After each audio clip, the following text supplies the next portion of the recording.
Hola Leila, buen día. Hola, profe, ¿cómo está?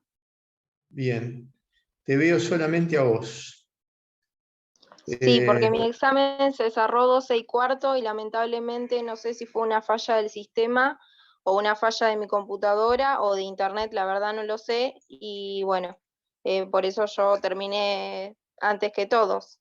Recién se te, ahora ce- se debe estar terminando el examen. se te cerró 12:15. Sí, 12:15, creo que llegué hasta la pregunta 8 más o menos. Qué macana. Porque, ¿y ahora qué hacemos?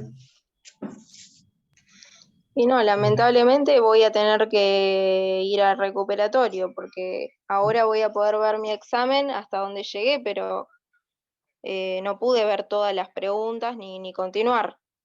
Debe haber sido una falla de tu computadora o de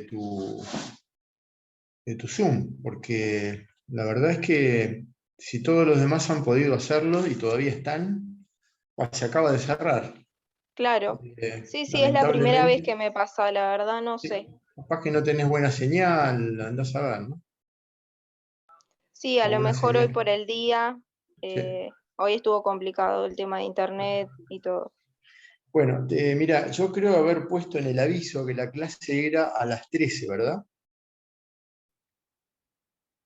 De 13 a 14. Después modificamos pensando que iba a terminar a las 1 menos 5 y al final hicimos menos preguntas, con lo cual tuvimos más tiempo. Así que la mayoría de tus compañeros van a entrar a la 1.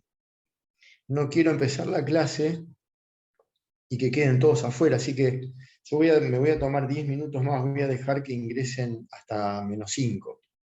Así que si vos ves que se van sumando, decirles que esperen, que yo voy a empezar la clase 1 menos 10. ¿Sí? Bueno, perfecto. Así que hay unos minutos más de tolerancia para que se incorporen. ¿Sí? Bueno, te agradezco, avisales por favor y yo mientras tanto sigo con alguna otra cosa que tengo pendiente. ¿Sí? Bueno, profe, perfecto. Gracias.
Buen día para los que no saludé, ¿cómo están?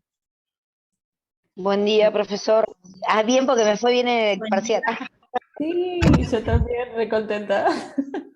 ¿Cómo les fue a todos? Buen día, profe. Bien, por suerte. Bien, Por por suerte no, suerte. por estudio, Bien, pero por bien. Claro, sí. No fue muy difícil, ¿no? No, la verdad que no. No, era un poco No, más, bueno, fue, era fue menos fácil. cantidad Y fue más de- corto. claro, menos Claro, contenido. sí. Eran menos bolillas también. Sí. Aparte, Bueno, entonces, sí, decime. no digo que eran bien claras las consignas. No había que enloquecerse porque a veces son capciosas y no, pero bien claras. No, capciosas no. No, por eso, no había nada capcioso, eran claras y se podían No. entender cuando uno las A leía. veces, a veces cambia Es- una palabrita entre el poder y el deber y eso es como que te hace pensar un poco más de tiempo, bueno, pero pero, bueno, pero miren, ser capcioso significa, es gozar con el sufrimiento ajeno, es un sádico. La capciosidad es eso. Disfrutar es ser sádico porque uno ve que el otro no puede resolver lo que uno está enunciando y uno se siente poderoso. Entonces, yo estoy muy alejado de eso. No, nosotros no somos capciosos. Lo que sí puede resultar a veces es que el examen sea difícil. Y entre lo difícil y lo capcioso hay una diferencia muy importante, sustancial. No me gusta ser capcioso porque eso es inducir al error. Y eso no está bien. Porque si el profesor quiere, el alumno no contesta ni una sola pregunta. Eso no tiene ningún sentido. Donde el profesor se siente por encima y más poderoso que el alumno. Es un absurdo. No solamente es ruin, sino que además habla muy mal del profesor. Si esa es su tarea, somos muy pobres, ¿no? Si se trata de capciosidad, somos muy pobres. Bueno, vayamos a lo nuestro, entonces, las felicito si han tenido un buen desarrollo del parcial. La nota ya la tienen, así que después la voy a ver yo, todavía no la. ¿Qué vamos a hacer ahora? Vamos a hablar de la bolilla 28, la causa en los títulos de crédito. Prometo que no los voy a torturar hasta último momento, voy a tratar de ser lo más sintético posible y se van a descansar. Así, porque he recibido alguna queja o algún comentario de que la otra vez, después del parcial, no lo dejé vivir. Así que ahora voy a ser un poco más generoso. Lo que pasa es que ustedes comprenderán que el tiempo nos apremia, porque si queremos desarrollar todas las bolillas con cierto detalle, no tenemos el tiempo suficiente. Así que lo tenemos que encarar de esta manera. Así que sepan disculpar las premuras. Muy bien. Vamos a hablar de la causa. Un tema que ha preocupado mucho a la doctrina y se ha escrito mucho sobre esto. Voy a tratar de sintetizar para que sea fácilmente entendible, digerible, les diría. Es un tema a eliminar. El que rinde libre y no sabe abstracción y no sabe autonomía, no puede aprobar la materia. Imagínense ustedes que la van a cursar intensivamente. Así que es un tema muy importante, porque además van a poder, si ustedes entienden lo que es abstracción y lo que es autonomía, luego en el ejercicio de la profesión van a poder entender acabadamente, con detalle, el fenómeno de las excepciones previas en los juicios ejecutivos. O sea que no es un tema menor y que por ser meramente formal o procesal no tenga la entidad que nosotros suponemos. Es un tema muy importante. Voy a empezar por el derecho civil para hacer una introducción.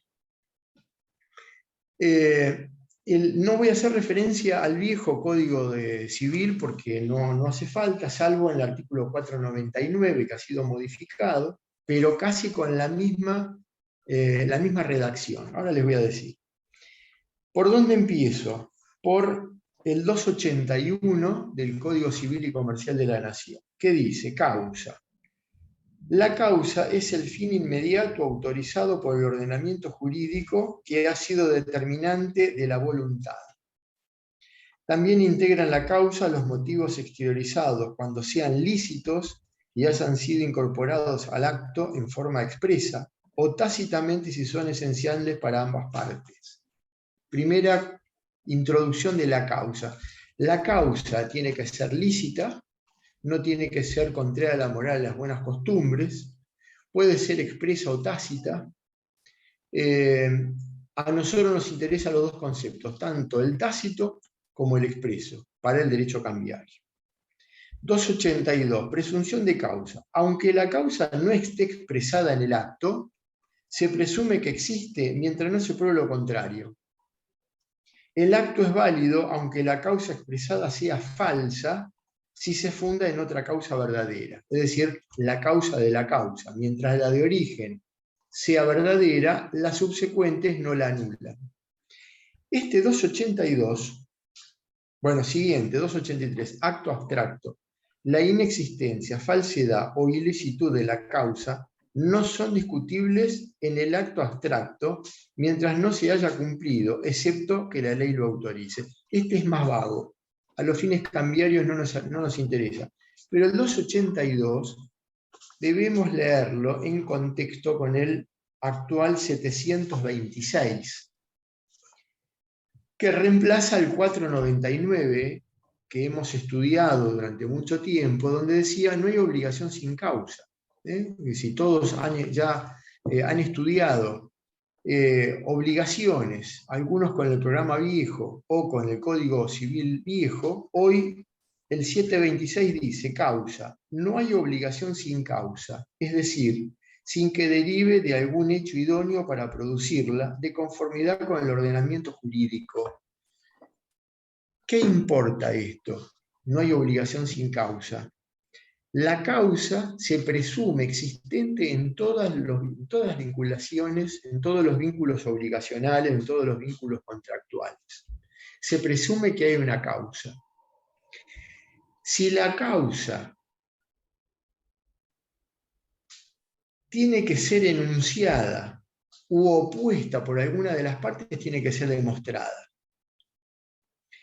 ¿Por qué se presume que hay una causa? ¿Por qué el código dice no hay obligación sin causa? Porque en la vida jurídica de las personas, nadie anda por ella, nadie anda por la vida, obligándose inútilmente sin una causa legítima que lo obligue.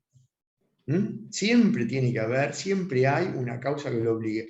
Algunos autores decían, ya es una tendencia abandonada, ¿qué pasa con los actos voluntarios donde no hay causa? Por ejemplo, lo decía, presumiblemente no hay causa, por ejemplo, en el ius donandi, en la donación.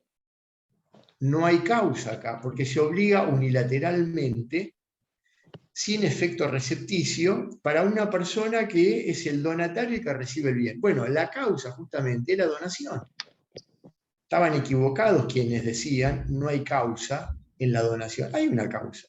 ¿Y cuál es? Bueno, el contrato de donación, donde existe una oferta de donación y una aceptación de donación. Es un contrato que es doble.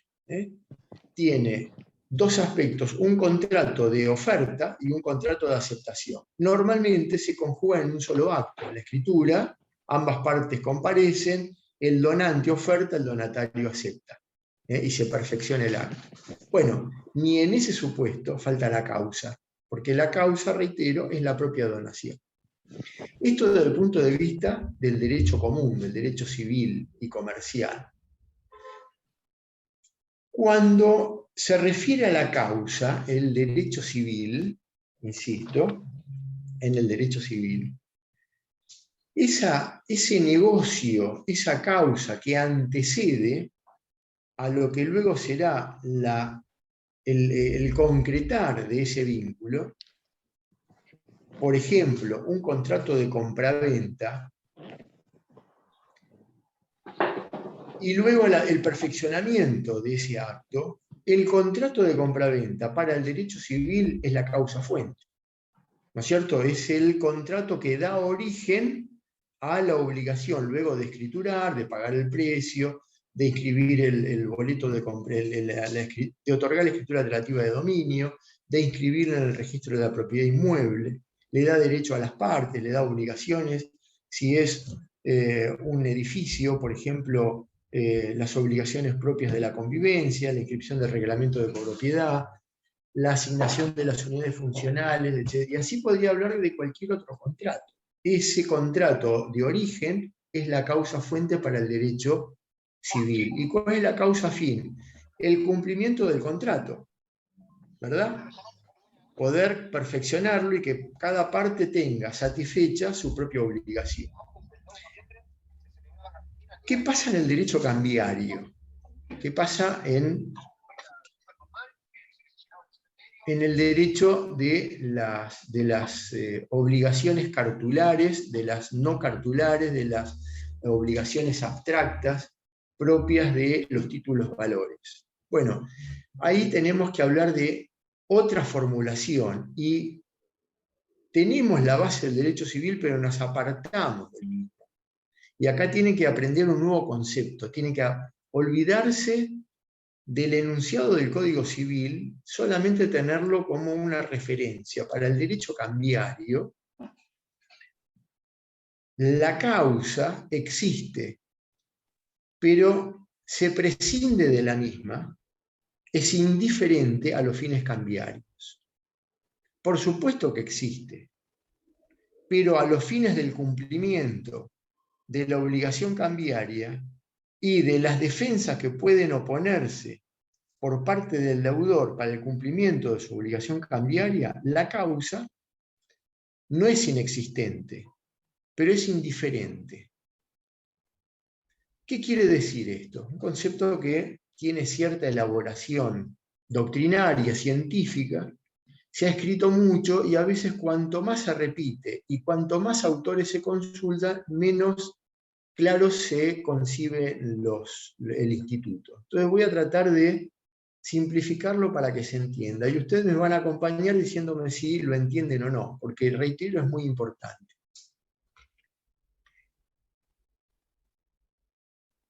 Cuando yo contrato la compra de esta lapicera y me paga en efectivo, el negocio queda agotado.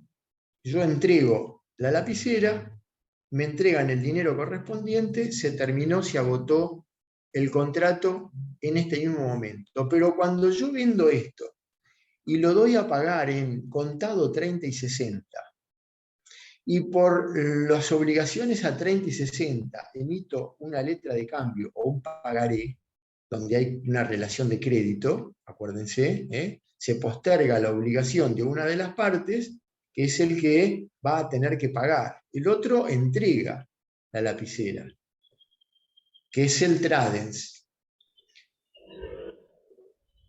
El obligado cambiario va a tener que pagar estas dos cuotas, 30 y 60. Para esto firmó un pagaré. Ahora, el origen del vínculo cambiario es este contrato de compraventa de la lapicera. Hay una causa anterior que justifica el vínculo cambiario. Por supuesto que existe. Ahora, a los fines cambiarios, la compra-venta de esta lapicera es absolutamente indiferente. Se prescinde de este vínculo de carácter civil o comercial. La causa existe, pero para las partes obligadas en ese vínculo cambiario, me refiero a la emisión del pagaré, esa causa es absolutamente prescindente. Se prescinde del vínculo cambiario. ¿Qué diferencia existe entre la causa y que es la abstracción? Nos abstraemos de la causa a todos los fines cambiarios. ¿Qué diferencia tenemos entre la abstracción y la autonomía? Tema muy importante para poder diferenciar y entender los conceptos. La autonomía es una prescindencia subjetiva. Se prescinde del vínculo personal de las partes que están obligados cambiariamente. Y no se pueden oponer excepciones de carácter personales de ese vínculo. Por eso se dice que cada vez que existe una transferencia de ese instrumento, que se hace a través del endoso, el derecho nace de nuevo, ex novo. Cada vez que existe una transferencia de ese título de crédito, el vínculo aparece nuevamente, aparece de nuevo, aparece como si naciera de nuevo. Los romanos decían nace ex novo, de nuevo. ¿Qué significa esto? Que se prescinde de todos los vínculos anteriores. Lo que importa es de aquí para adelante, porque cada uno que inserta su firma en el documento queda como obligado a cambiar. Ahora, la autonomía, la literalidad y la necesidad son caracteres propios de los títulos de crédito, de los títulos valores. Mientras que ahora que estamos estudiando los papeles de comercio, especie dentro de aquel género, son además de tener estos tres caracteres, además son abstractos, completos y formales.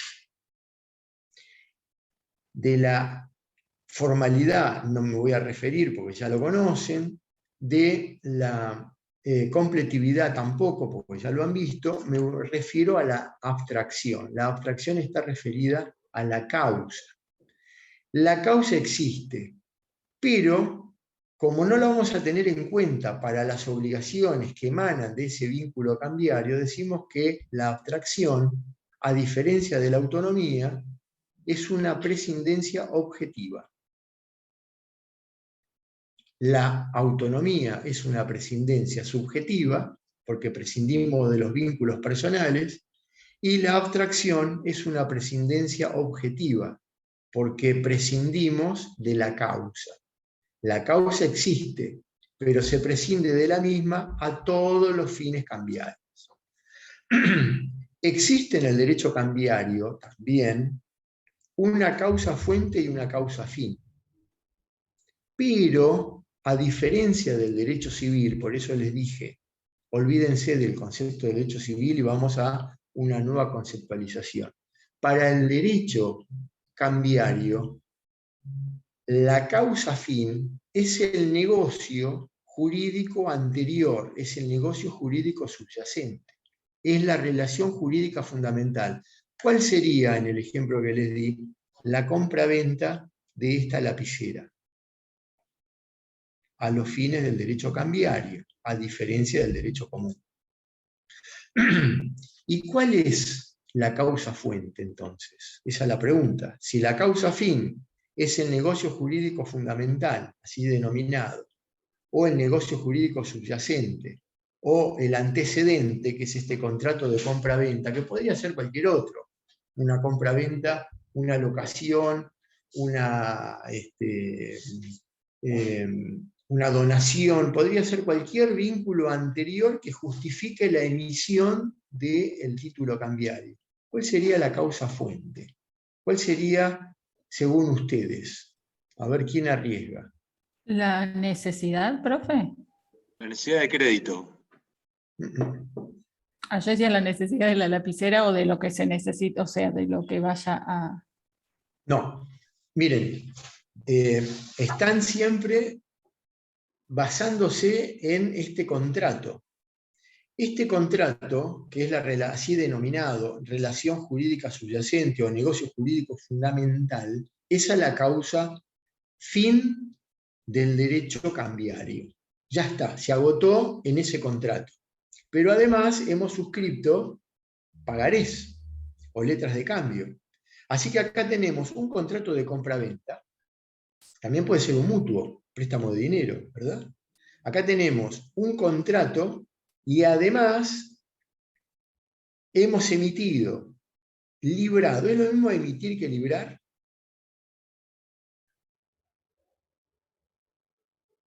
¿Qué diferencia creen que puede haber entre la emisión y el libramiento de una cambial? Son distintos momentos del intercambiario. Porque yo emito, creo la cambial y la guardo en el escritorio, en el cajón de mi escritorio. Está emitido. Pero cuando la pongo en circulación es cuando la libro, cuando se la entrego al beneficiario. Son dos momentos distintos. Crearla es un momento y librarla es otro momento, porque puede ser que no circule nunca. La emito y la guardo. ¿Y para qué puede ser esto? Y bueno, por ejemplo, se las puedo mostrar a ustedes con fines didácticos y la guardo. De hecho, tengo muchas, porque son tantos los años de haber dictado la materia, que cada vez que en la forma presencial he explicado esto, he llevado una cambial hecha y firmada. A veces inventé la firma y a veces tiene mi firma. O la de algún cliente, porque he llevado algún pagaré que fue sometido a juicio y después se desglosó y lo llevé a la clase. Bueno, ahí no hay causa. ¿Cuál es la razón de que yo tengo un papel de comercio, un pagaré o una letra de cambio? Más un pagaré, letra de cambio no la van a ver nunca, quizá, seguramente. Yo he visto pocas en mi vida. Y casi todos con fines didácticos, ¿sí? Van a ver mucho pagaré, porque además se van a manejar en la profesión con el pagaré, como medio de garantizar el cumplimiento de obligación o para hacerlo efectivo, no para garantizarlo, sino para hacerlo efectivo, como el cheque, ¿sí? Entonces, cuando yo enseño esa cambial y la guardo, no hay una causa fin que justifique ningún negocio jurídico antecedente, ahí no hay causa. Sin embargo, si alguien con mala fe en la clase me abre la carpeta y me saca el pagaré y me lo ejecuta, lo tengo que pagar. Hay algún ejemplo en todo esto. Hace unos años, a Sebastián Verón, el expresidente de Estudiantes, que casi todos conocen, en un acto donde le hacían firmar, le pedían que firme algún, ¿cómo se dice cuando se piden? Autógrafo. Un autógrafo, le decía, me firmaba. En uno de esos, en vez de firmar un autógrafo, le hicieron firmar un pagaré. Hecho en una hoja, porque el pagaré, a diferencia del cheque, que no necesita, el cheque necesita unas fórmulas que las entrega el banco. ¿Sí? El banco se entrega, nosotros no podemos crear cheques. La fórmula del cheque es entregada formalmente por el banco. Cuando veamos cheque vamos a ver qué cantidad de formalidades debe cumplir y cuáles son las formalidades que el cuentacorrentista debe cumplir para no incurrir en culpa grave. Culpa leve o culpa grave. Tiene que fijarse que la chequera esté completa, que no falte ninguno, que esté con las formalidades propias. Bueno, esto casi es imposible de descubrir algún error, porque vienen todos los cheques ya hechos por el banco y cumplen estas formalidades. ¿Quién hace los cheques? Bueno, normalmente los mandan a hacer a una empresa, que usted no sé si se acuerdan el nombre, una tal Chicone, no sé si les suena, de alguien que intentó comprársela junto con otras formalidades propias del derecho financiero de un ex vicepresidente de la Nación. Bueno, se quería quedar con Chicone, este muchacho, que hoy da clases en distintos lugares. Todo un ejemplo. Bueno, si alguien me sustrae de mala fe ese papel, ¿qué le pasó a Verón? Bueno, le ejecutaron el pagaré. ¿Qué pasó en el expediente judicial? Demostró que no tenía vínculo ninguno, que le había sido sustraído con mala fe y que el portador, legitimado, el último que tenía, porque si el papel de comer del cheque, el pagaré, no circula, al que lo tiene lo denominamos beneficiario. En cambio, si circula, porque lo endose, lo entrega, y a su vez otro lo recibe, lo endosa, lo entrega, o no lo endose, lo sigue poniendo en circulación, no es obligatorio endosarlo, el último de esa cadena ininterrumpida de endoso se llama portador legitimado. A los fines de la circulación es igual. Lo que ocurre es que en ese traslado de las obligaciones cambiarias puede ser que haya circulado o no. A uno lo denominamos beneficiario y al otro lo denominamos portador legitimado. Si quieren denominarlo siempre portador legitimado, no hay ningún problema. Lo que tienen que entender es que entre uno y otro tiene que existir una cadena ininterrumpida de endosos. Esa cadena ininterrumpida de endosos se corta cuando hay alguien de mala fe. Y no quiere decir que las firmas de los endosos van uno abajo del otro prolijamente. Pueden ir en forma aleatoria, uno primero, el último puede estar debajo del primero, eso no importa. Lo que importa es que no se corte la circulación mediante la mala fe. Bueno, esto es un anticipo de endoso, de circulación de los papeles de comercio. Volviendo al ejemplo anterior, cuando Verón fue demandado, él demostró que el que lo tenía era de mala fe y se rechazó la demanda. Ahora, en esa circulación en donde la causa, de la causa se prescinde a todos los fines cambiarios, acuérdense que tenemos rapidez, seguridad y certeza. Son tres atributos de los papeles de comercio que además se blindan con una formalidad a la que llamamos rigor cambiario. Yo les voy refrescando los distintos institutos para que vayan viendo de qué manera se entrelazan unos con otros. Ese rigor cambiario hace que cuando la ley dice que este documento tiene autonomía, es abstracto y puede ser ejecutado en un juicio especial, al que denominamos juicio ejecutivo, las excepciones, las defensas que se pueden esgrimir en un juicio ejecutivo son tasadas, son muy pocas, mucho menos que la de juicio ordinario. ¿Y cuál es la formalidad, cuál es la ventaja que tenemos en un juicio ejecutivo? Que entre obligados mediatos, entre obligados indirectos, entre el librador de la cambial y el último en esa cadena ininterrumpida de endosos, no hay vínculo directo, son obligados mediatos. Yo libro un pagaré en La Plata y termina en Tierra del Fuego. Yo no conozco a quien tenga ese pagaré. Me estoy obligando a ninchar tan persona. No es una obligación erga omnes, no estoy obligado frente a todo el público en general, pero sí me estoy obligando ante quien no sé quién es, por eso es a ninchar tan persona. Es la persona que va a tener el título en última instancia es incierto. Y cuando me vengan a cobrar le tengo que pagar. Entre esa persona y yo, que soy el librador, han transcurrido, han mediado, han intervenido 15 personas. No conozco a ninguna de esas 14.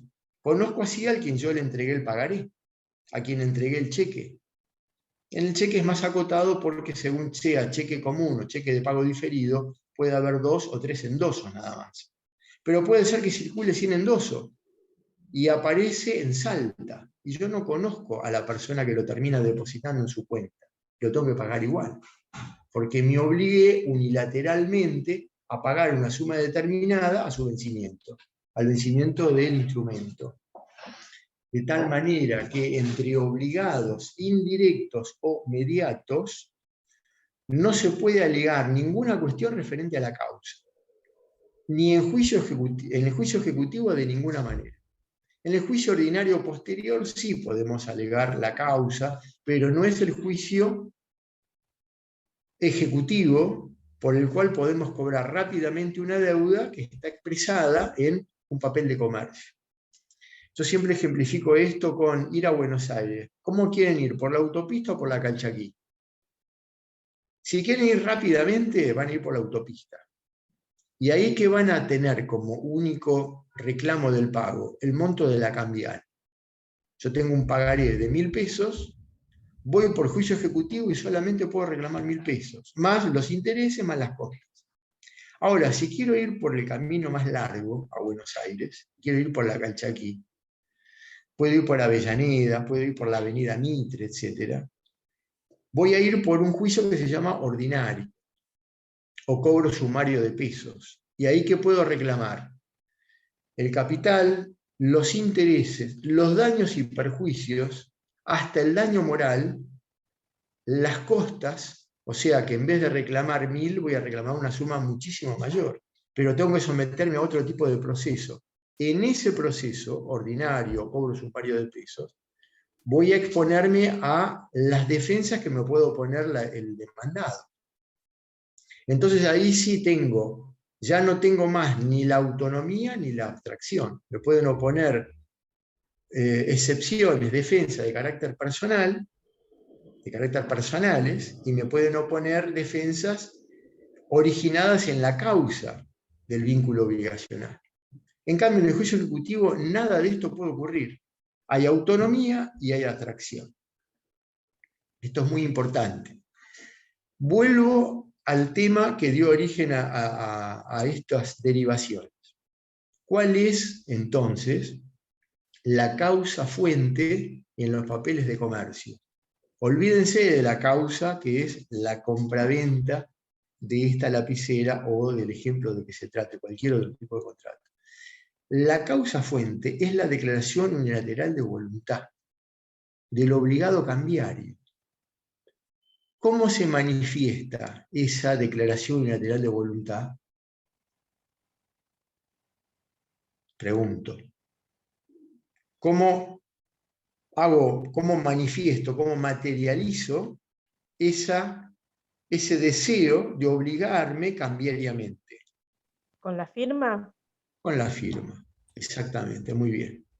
Entonces, mientras la causa fin es el contrato original, la relación jurídica subyacente,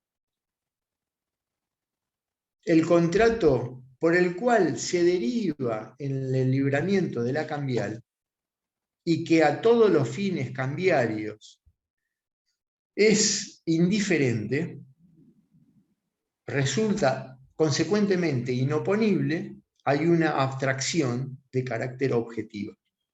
Es una prescindencia objetiva. La causa fuente es la declaración unilateral de voluntad, expresada mediante la firma. Sin firma, no hay título de crédito, no hay papel de comercio. ¿Qué hay? Nada, es una fórmula que no vale nada. ¿Conocen ¿Vieron alguna vez un pagaré? Sí. Miren un cachito.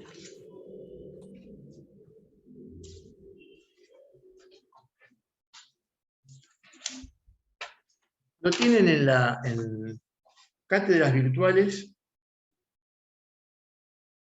y lo tienen en el centro de copiado del centro de estudiantes de fotocopias, tienen fichas y cada una de estas las van a poder ver.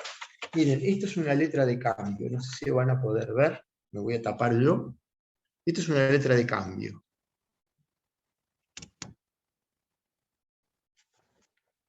Miren que no veo. ¿Se ve? Una letra de cambio.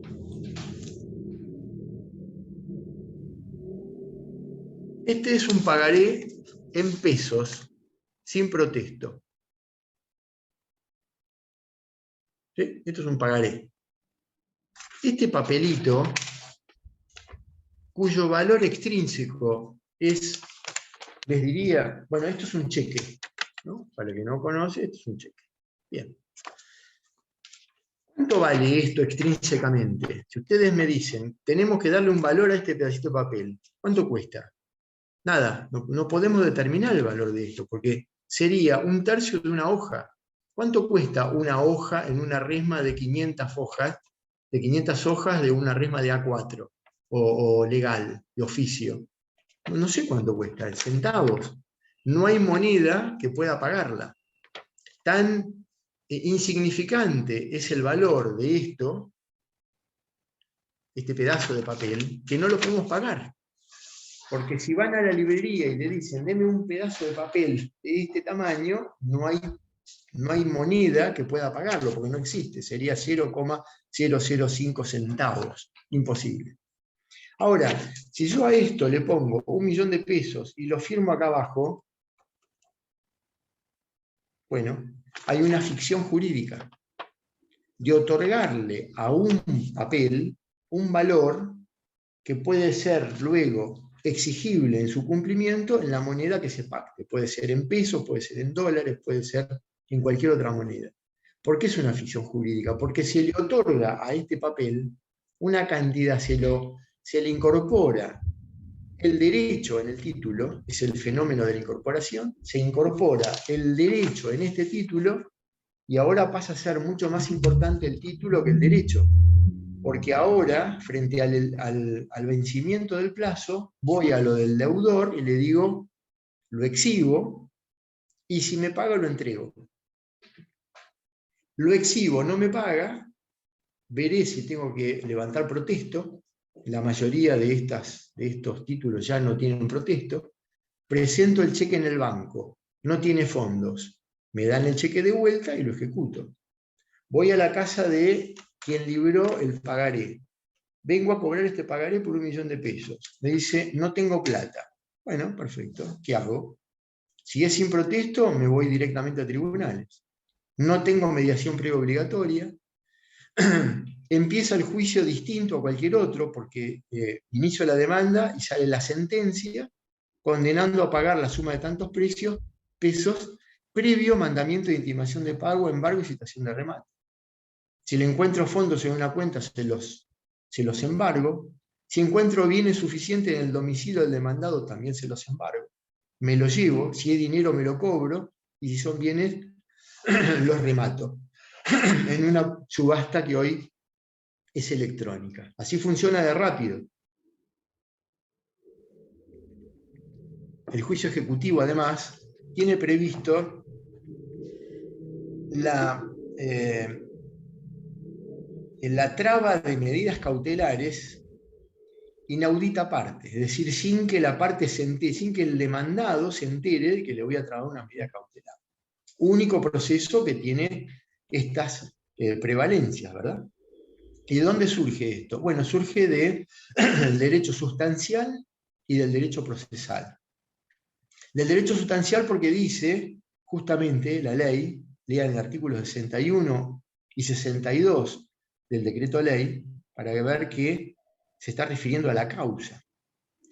¿Y de dónde más surge? Y del derecho procesal, porque el proceso ejecutivo, 521 en adelante, dice de qué manera se ha de arreglar el proceso ejecutivo, cómo se ha de trabar la litis y qué es lo que se puede hacerle en este proceso.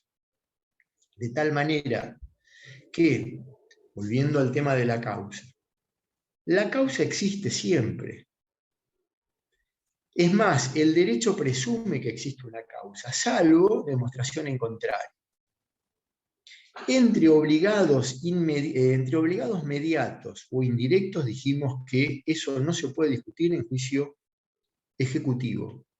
Puede ser que no exista causa, puede ser, pero en el juicio ejecutivo, salvo mala fe, no se puede discutir. Ahora, ¿qué ocurre entre obligados inmediatos, entre obligados directos? Entre yo, que soy el librador del pagaré, y Cecilia Jiménez, que veo acá, que está presente. Otada Mayumi, a quien veo también en el video. Se lo entrego a ellas. Somos obligados inmediatos, ¿verdad? Porque si ustedes, tanto Cecilia como Tada, no lo ponen en circulación, se lo quedan hasta esperar el vencimiento, y ante el vencimiento vienen a cobrarme, somos obligados inmediatos u obligados directos, ¿verdad? Ahora, entre nosotros, en el juicio ejecutivo, y en determinadas circunstancias sí la ley acepta que hablemos de la causa de las obligaciones, solamente entre obligados directos, y en un marco muy acotado de discusión de esas causas. Solamente les digo esto, después, cuando lleguemos a acciones cambiarias, recursos cambiarios mal dichos, recursos cambiarios en la ley, tenemos que hablar de recursos, de acciones cambiarias y no de recursos. Ahí sí, vamos a dar un poco más de detalle, incluso les vamos a explicar en el juicio ejecutivo cómo defenderse, qué excepciones poder oponer, en qué circunstancias se puede apelar y cuándo no, qué es lo que conviene cuando somos acreedores y deudores, si podemos hacerlo con pagaré con protesto o sin protesto, qué tipo de cheque es mejor dar, si de pago diferido o cheque común. Bueno, de todo eso nos vamos a encargar más adelante. Ahora estamos en los inicios de esta parte de la materia y estamos hablando de causa. La causa se refiere a la abstracción. La abstracción es una prescindencia de esa causa, una prescindencia objetiva. Para las partes indirectas es definitiva en juicio ejecutivo, siempre. Cuando los obligados son directos o inmediatos, esa prescindencia se puede correr en algún momento con alguna defensa que se pueda oponer, siempre muy acotada en el marco aún de un proceso ejecutivo. Si la pregunta es, ¿cuál es la causa? ¿Cuántas causas se advierte en una obligación cambiaria? Me tienen que decir dos, una causa fuente y una causa fin. ¿Cuál es la causa fin en el derecho cambiario? Es el contrato original, la relación jurídica subyacente, la relación jurídica fundamental. Son todos sinónimos, quieren decir lo mismo. Es el contrato de inicio por el cual se dio lugar al libramiento de la cambiaria. ¿Cuál es la causa fuente en el derecho cambiario? La declaración unilateral de voluntad. Me obligo unilateralmente. Nadie me lo exige, lo hago voluntariamente y lo entrego y no sé quién va a ser el último receptor de esa cambial y me obligo a pagarlo, no importa quién sea. Puede ser una persona física o una persona jurídica, no importa. Al vencimiento tengo que cumplir con la obligación. ¿Y cómo hago para exteriorizar mi voluntad de obligarme cambiariamente? La firma de la cambial. Sin firma no hay instrumento. Sin firma no hay incorporación del derecho en el título. ¿Verdad? Esa incorporación del derecho en el título es el que le da ese nuevo valor a ese pedacito de papel, sin la cual, sin esa firma, no vale nada. Pero si le incorporamos estos elementos formales, ese pedacito de papel intrascendente, despreciable en su valor extrínseco, ahora cobra un valor enorme, porque podemos expresar una suma muy importante. Infinita, les podría decir. Podría ser cualquier ejemplo, miles de millones de pesos, de dólares, lo que sea. Ahora, ¿hay alguna circunstancia en donde se dé el fenómeno inverso, que es la desincorporación del derecho y del título? Sí, existe el caso contrario, a la inversa, en donde el título se pierde. Porque se inundó mi casa, como ocurrió en el 2013 en la ciudad de La Plata, y quedaron muchísimos documentos, muchísimos pagarés, muchísimos cheques inutilizados, producto de la inundación. Puede ser que se incendie, puede ser que me lo roben, puede ser que lo extravíen. Se me cae el portafolio, ahí tenía 2 o 3 pagarés que me dieron deudores míos y ahora me quedé sin el título. Entonces, ¿qué es lo que ocurre ahora? El fenómeno inverso. Como ya no tengo el título, ¿qué tengo? El derecho. ¿Y qué es más importante ahora frente a esta desmaterialización del derecho? ¿El título o el derecho? Y ahora cobró más notoriedad, más importancia el derecho, porque el título no lo tengo más. ¿Qué tengo que hacer para lograr volver a hacerme de un instrumento? Hay un procedimiento de cancelación previsto en la ley sustantiva, o sea, en el decreto ley 5965/63, y ahora en el Código Civil y Comercial de la Nación. Bueno, si yo hago todo ese procedimiento de cancelación, el juez le dará la orden al deudor para que me dé un nuevo instrumento, cancelando el anterior, pero me dé uno nuevo, y si este no quiere, me lo da el juez.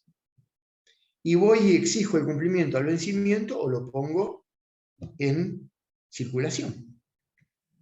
Bueno, este mecanismo, que es muy dinámico, propio del derecho cambiario, nos otorga siempre la seguridad, la certeza y la rapidez de que tenemos el derecho, de que el derecho es cierto, que existe, y que frente al incumplimiento rápidamente lo vamos a poder ejecutar. Esto hace la circulación del crédito, la circulación de la riqueza, mediante estos instrumentos que son los papeles de comercio propios del derecho cambiario, con los cuales son vectores, son instrumentos de la circulación de la riqueza.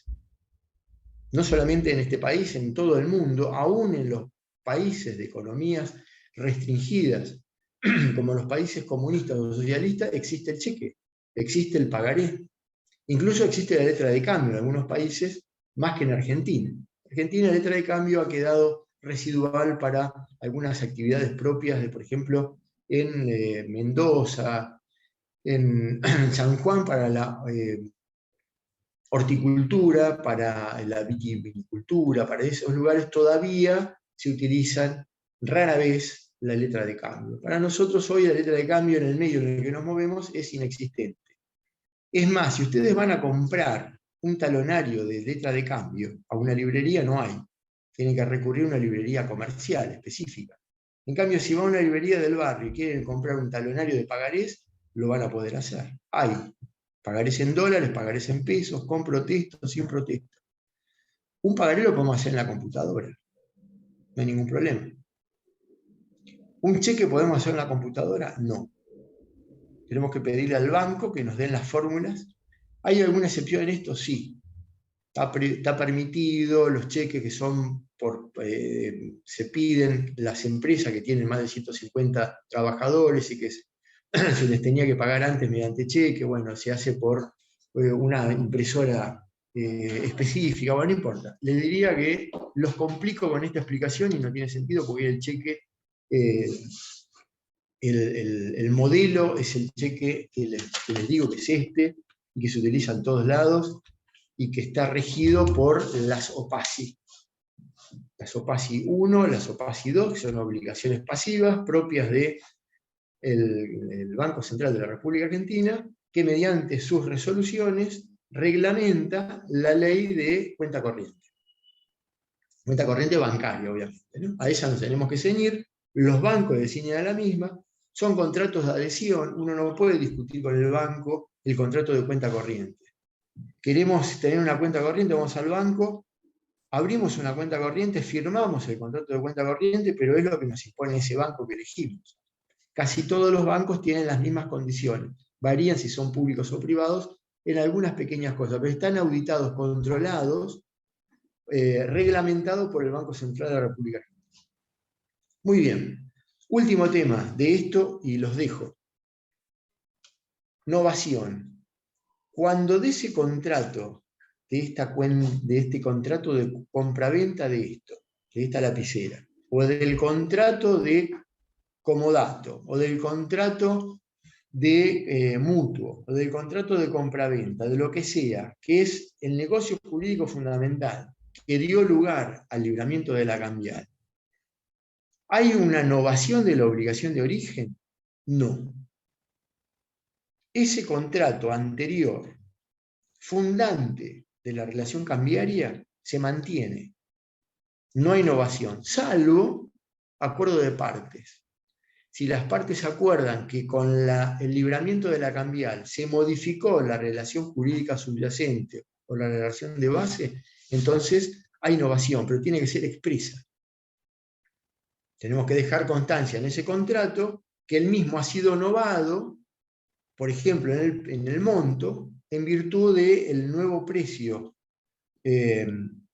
previsto por las partes, acordado por las partes, y que dio lugar al libramiento de dos cambiales, cada una de ellas por tantos pesos. Modifica el precio de origen.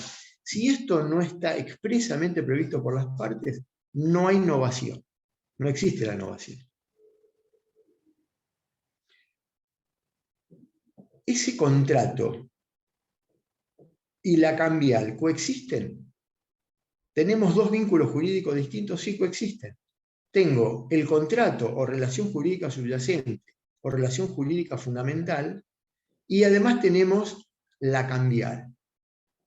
¿Y coexisten hasta qué momento? Hasta que llegue el vencimiento y veo que voy a ejecutar el título o el contrato.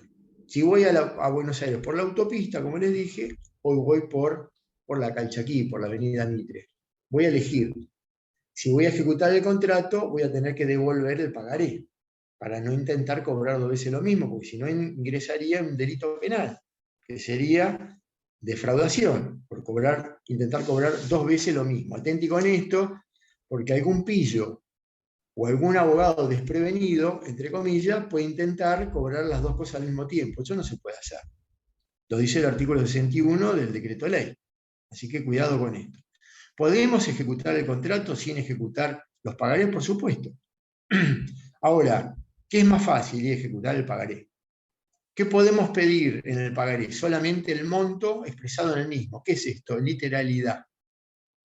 ¿Cuál es el otro carácter que complementa la literalidad? La completividad. Son dos caracteres de los títulos de crédito y los papeles de comercio que se complementan entre sí. Literalidad y completividad se complementan. No podemos requerir más de lo que dice el título. Y no podemos, tiene que ser autosuficiente, no podemos referirnos a otro instrumento. Bueno, los dejo en paz, porque el día ha sido muy movido, ha sido arduo, han tenido un parcial y están agotados. Y yo hablando de la innovación. Ya es suficiente. Bueno, ¿se entendió? Sí, ¿Hay alguna duda? Sí, profe. Bueno. Sí, se entendió. Cuando estudien esto, van a ver que algunos autores, y sobre todo estudian por, una aclaración nada más, si estudian por Gómez Leo, van a ver que entre el negocio jurídico fundamental y la causa fuente, es decir, la declaración unilateral de voluntad, en el medio algunos autores hablan de la convención ejecutiva, que es la entrega del pagaré, la entrega, bueno, no le den bola a esto, perdón por el término, no le den bola. Porque la complicamos inútilmente. Se sobreentiende que si tenemos un negocio jurídico antecedente y decimos que vamos a pagar con 30 y 60 y lo vamos a garantizar con la entrega de dos pagarés, listo, se terminó. Lo entregamos, ya está. Algunos empiezan con otra cuestión que es un tercer elemento, que es la convención ejecutiva, y ahí todo se complica inútilmente. Así que hago una prescindencia de esto y quédense con estos dos elementos. El negocio jurídico fundamental, causa fin, y el libramiento de la cambial, que es la causa fuente. Declaración unilateral de voluntad. ¿Cómo se exterioriza? ¿Cómo materializa? Con la firma. Esa es la causa fuente. Nada más. Nos fuimos. Chao. Gracias, profe. Gracias, hasta luego. Hasta luego. Buen fin de. Hasta la próxima. Igualmente. Chau, chau.